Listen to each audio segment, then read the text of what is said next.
Apa yang perlu Anda kurangi selama Ramadan nanti? Pertama, semua produk berbasiskan tepung, stop. Semua produk berbasiskan tepung. Yang pertama itu, semua produk berbasiskan susu. Ya, hanya Ramadan saja, ya. Coba kita jadikan Ramadan itu bulan nyenengin badan kalau bahasa saya bilang. Kemudian yang ketiga apa? Semua produk yang berbasiskan minyak goreng. Kena semua kan? Makanya latihan mulai sekarang. Dan semua produk yang menggunakan gula, dan gula itu sendiri. Gula pasir ya. Udah berapa? 4 ya? Satu lagi. Masih siap? Siap. Yang terakhir, semua kurangi makan nasi putih. Insya Allah Anda tidak akan mati. Tenang aja. Ya. Ini kok hebohnya luar biasa. Biar kita nggak impor lagi nasi. Beras, maaf. Terus yang dimakan apa, Pak? Kan gitu ceritanya. Sebagian ada saya share. Kan judulnya kita butuh protein kan gitu kan? Kita butuh protein. Benar kita butuh protein, tapi tidak mesti protein hewan. Sekali-sekali kita nggak usah makan protein hewan dulu. Protein dari mana? Anda bisa dapatkan dari nabati kan gitu. Protein nabati kan banyak. Kalaulah Anda pengen makan protein. Ya. Itu. Contohnya apa? Ya kacang-kacangan. Makanya saya pernah share tapi belum di sini pasti belum. Namanya diet Abasa. Diet Abasa. Nah, ini protein. Apa ini? Nggak kelihatan kan? Ya iya jauh. Ini kacang. Kacang apa? Kacang almond. Anda makan ini 7 butir waktu berbuka puasa. Sebelumnya makan kurma lu kan? Gitu. Habis makan kurma, makan ini. Buah. Udah gitu, udah kenyang sebenarnya. Apalagi tambah dengan air. Udah kenyang. Kalau masih mau lagi, bolehlah makan kacang. Berapa banyak? 7 butir saja. Jangan happy duluan. Kan judulnya mau bongkar-bongkar badan ceritanya. 7 butirnya nggak usah banyak-banyak. Banyak pilihannya. Ya, kacang ini, atau kacang walnut, atau pistachio. Kacang kedelai boleh nggak? Jangan kedelai. Karena nanti Anda akan lebay. Yang perempuan kebanyakan estrogen, yang laki-laki kebanyakan estrogen, jadi seperti itulah. Ya. Cukup? Oh, belum. Kurang. Kalau kurang, apa yang harus Anda kerjakan? Nah, ini minumannya. Nah, ini yang tadi saya bilang itu. Kalau seandainya Ramadan tuh kurma berlimpah ruah gitu kan. Apa susahnya masjid bikin dispenser banyak, cemplungin kurma ke situ untuk orang berbuka pakai air rendaman kurma yang Nabi ajarin. Ya ini subhanallah efeknya luar biasa loh. Kan pernah saya bilang, kalau makan buah, makanlah buah sama kulitnya sama bijinya. Kan nggak bisa. Caranya gimana? Misalkan ini kurma, maka kalau ini air rendaman kurma, maka Anda sedang makan kurma tanda kutip dengan buah dan bijinya kan gitu. Dan apa yang terjadi? Inilah proses difusi yang luar biasa. Anda akan terhidrasi luar biasa dan terhidrasi. Artinya apa? Airnya dapat, nutrisinya dapat. Dahsyat kan? Apalagi Indonesia kaya dengan rimpang-rimpangan. Jadi kalau Ramadan itu saya katakan bikin tuh infus water, jangan lagi teh manis. Setuju nggak? DKM-nya pelan banget. Setuju. Biar bisa berbuka sehat di Masjid Al-Azhar. Nanti kita promoin gitu. Ya, bikin kurma banyak. Terus apa lagi? Ini air dahsyat loh ini. Jadi kita tuh kalau makan produknya Allah, kalau bahasa saya, itu kita menang banyak loh. Menang banyaknya apa? Satu produk kayak begini isinya tuh luar biasa banyak. Ya. Jadi kalau contoh misalkan di sini ada, sekarang hari ini saya bawa ketumbar. Ketumbar ini bukan hanya bermanfaat, katakanlah dia punya mineral, iya. Dia punya vitamin, iya. Tapi beyond that, di luar pada itu banyak lagi manfaatnya. Kemarin lihat kan? Di postingan saya di IG ada mbak-mbak, ibu-ibu cerita habis minum ini bapaknya yang ubannya jadi hitam kembali. Loh serius? Kalau Anda belum waktunya tua, dia akan reverse balik, Bu, Pak. Syaratnya apa? Jangan nyampah. Tubuh kita untuk, jadi berkata cleaning service lah, atau mungkin restoran malam-malam lagi mau tutup, ada kan pekerjanya tuh. Nah pekerjanya ini harus Anda supply makanan yang benar. Siapa dia? Vitamin kita, hormon kita, enzim kita gitu. Letaknya di mana? Jadi begini-begini nih. Ada biji-bijian, begini. Ini Anda minum. Jadi nanti dikasih dispenser banyak gitu kan. Ada air rendaman kurma, ada air rendaman kunyit, ada air rendaman cengkeh gitu kan. Oh subur banget tuh rahimnya nanti. Habis Ramadan, nikahlah. Kalian belum nikah. Woi, tidak lama kemudian hamil ya. Gampang kan? Ah gitulah kurang lebih ya. Subhanallah. Dan itulah kasih sayangnya Allah kalau saya kan. Jadi Allah tahu gitu kan, untuk menjalani peran sebagai Abdullah dan Khalifah tadi, ya kita harus makanan yang sehat. Dan tidak mahal. Apa mahalnya ini? Ini isinya apa?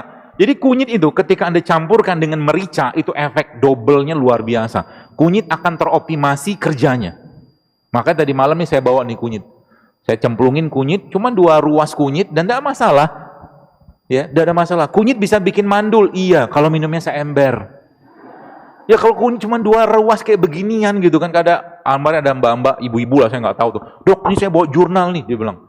Jurnal ini mengatakan minum kunyit katanya bikin mandul. Iya kalau banyak. Kan tadi ayat dibacakan di depan tadi kan, wakulu wasrobu walatusrifu, jangan berlebihan. Ya, jangan berlebihan. Semua kalau berlebihan jadi masalah. Ya. Semua yang Allah ciptakan tidak ada masalah sebenarnya. Contoh apa? Pete itu bagus nggak? Bagus, makan aja. Jangan banyak-banyak. 3 butir, 2 butir, kalau suka.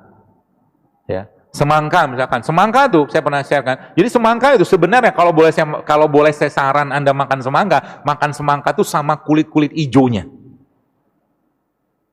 Oh iya, ada penelitiannya, ada.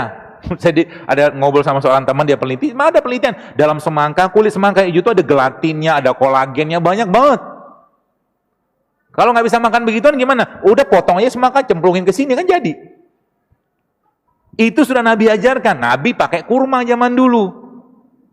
Kalau kita di Indonesia nggak ada kurma, nggak banyak kurma, maka Anda bisa nyemplungin ketumbar, nyemplungin kayu manis, nyemplungin jahe, nyemplungin kunyit, segala macam bisa nyemplung. Dan rasanya akan very very light. Very light itu maksudnya ringan banget. Jadi kalau Anda makan misalkan rimpang ya, rimpang tuh kayak kunyit atau jahe Anda rebus sama Anda rendam, lebih enakan ini kalau saya. Ya. Dan ini teman-teman sekalian, kalau boleh saya katakan, kalau kita, jadi apapun yang Anda makan, itu akan mempengaruhi gen. Jadi kalau boleh saya katakan, sekarang kalau belum nikah, kalau masih nyampah, artinya Anda sedang mempersiapkan, mewariskan gen-gen kerupuk, saya bilang. Mereka nyebutnya damage protein on DNA. Ngerti apa Pak Son? Kerusakan, itulah pokoknya. Kerusakan protein, ya akhirnya DNA-nya bermasalah. Karena bahan baku DNA itu asam amino. Jelas ya? Asam amino letaknya di mana? Jadi begini-beginian ini asam amino semua. Dan tidak ada asam amino itu di gorengan, cilok, cireng gitu, nasi, nggak ada asam amino itu. Ada di mana? Nih asam amino nih, enzim. Di sini ada. Jelas ya? Jadi nanti bulan Ramadan itu kendalikan hawa nafsu Anda. Sebab apa? Sebab begini katanya, kata orang-orang ilmuwan itu. Hunger is the first element of self-discipline. Jadi lapar itu adalah disiplin pertama kita. Kalau you can control hunger, you can control everything else. Ya, nanti ketika ada makan depan Anda berjalan, Anda tidak tergoda, wah keren tuh. Kan biasanya begitu tuh. Apalagi Ramadan tuh kalau lagi siang-siang panas gitu kan, lihat orang yang gak puasa, minum ini, minum itu gitu kan, luar biasa godaannya. Lalu bacalah apa? A'udzubillahi minasyaitonirrajim. Termasuk juga nanti waktu iftar. Ketika cendol lewat, a'udzubillahi minasyaitonirrajim. Ketika sirup, kolang-kaling tuh sehat, rumput laut tuh sehat, tapi jangan kasih sirup. Sirupnya nggak sehat. Kasih apa? Kasih madu. Kalau nggak ada madu, ya gula aren lebih bagus. Kalau nggak apa, udah makan gitu aja. Kolang-kaling sama rumput lautnya ada campur sama gula aren, gula aren, bukan gula merah ya. Gula aren atau gula kelapa itu jauh lebih sehat daripada makan kolang-kaling sama rumput laut pakai sirup.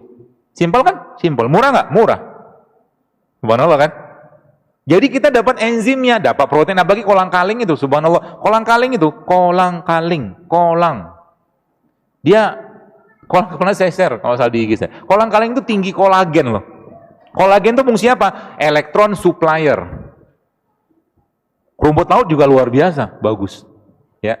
Dan itu semua ya sebenarnya ada di sekitar kita teman-teman sekalian. Tinggal kita kita optimalkan saja sebenarnya ya. Seperti itu. Nah, jadi itulah yang saya katakan obat.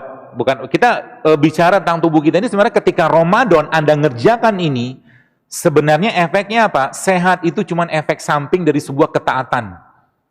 Keren kan? Sehat itu hanya sebuah efek samping dari sebuah ketaatan. Muslim atau mukmin harus sehat. Kalau dia melaksanakan ketaatan. 5 menit lagi. Kata panitia. Alhamdulillah. Minum dulu lah. Pembicara minum dulu.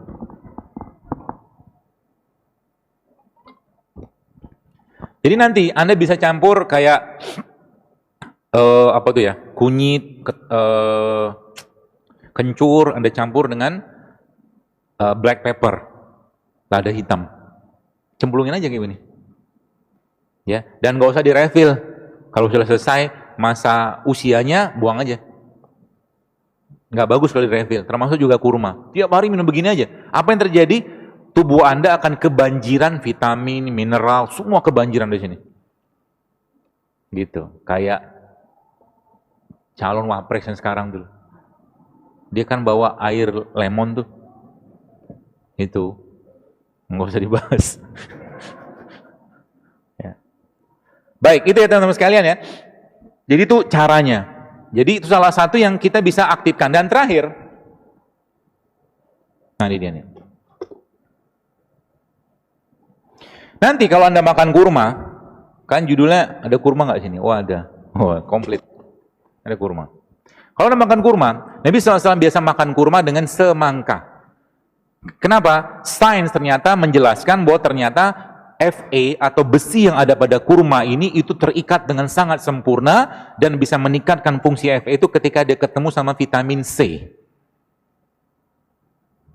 Maka makanlah kurma dengan semangka atau jeruk. Kan tinggi itu vitamin C-nya. Atau apa lagi? Biar Anda kuat tulang-tulangnya, habis Anda makan kurma, Anda ngapain? Anda minum peresan jeruk nipis sama madu. Wah, you are strong man lah. Minum itu. Vitamin C dapat, enzim dapat, semua dapat. Dan perkasa luar biasa. Kenapa? Ada besi di sini. Kuat kita nanti. Dan jangan berlebihan. Termasuk ibu-ibu yang mau hamil atau sedang hamil, makan kurma boleh nggak? Boleh. Tiap hari. Tapi hanya 7 butir cukup. Nggak usah lebih. Kita masih butuh energi nggak? Masih butuh. Kita butuh protein. Protein kita dapat dari mana? Dari beliau ini. Ini minyak. Minyak apa? Ini minyak zaitun. Minyak zaitun ini barulah sains ternyata menjelaskan dia mengandung namanya MUFA. MUFA itu medium unsaturated fatty acid. Salah satu minyak terbaik yang bisa digunakan untuk meningkatkan fungsi jantung, membagi kolesterol ada pada zaitun. Sehingga nanti apa? Ketika malam mau tidur minumlah zaitun 1 sendok makan. Ketika Anda bangun ketika sahur, jadi sahurnya gimana nanti Pak? Gampang. Sahurnya gimana? Anda minum infus kayak beginian, Anda makan kurma 3 butir, minum ini 1 botol. Bagus memang sudah dibatasin ya, biar nggak roaming. Minum ini 1 sendok makan, udah cukup buat energisnya. Habis itu ngapain? Doa banyak-banyak. Kan sahur harusnya banyak doa. Ya Allah, kuatkan aku hari ini untuk beribadah, kuatkan baca Quran ya. Teman-teman kemarin ada lihat postingan saya tentang Ramadan nih, kalau bisa jadikan Ramadan terbaik. Paksain diri Anda, kalau bisa 1 hari tembus 10 juz. Bisa nggak? Bisa, cuma butuh 5 jam kok. 1 juz itu kurang lebih setengah jam lah kalau Anda baca lancar. Katakanlah agak sedikit belepotan, 40 menit lah. 40 menit katakanlah kali 10 ya kurang lebih nggak ada 6 jam, 5-6 jam something lah cuman.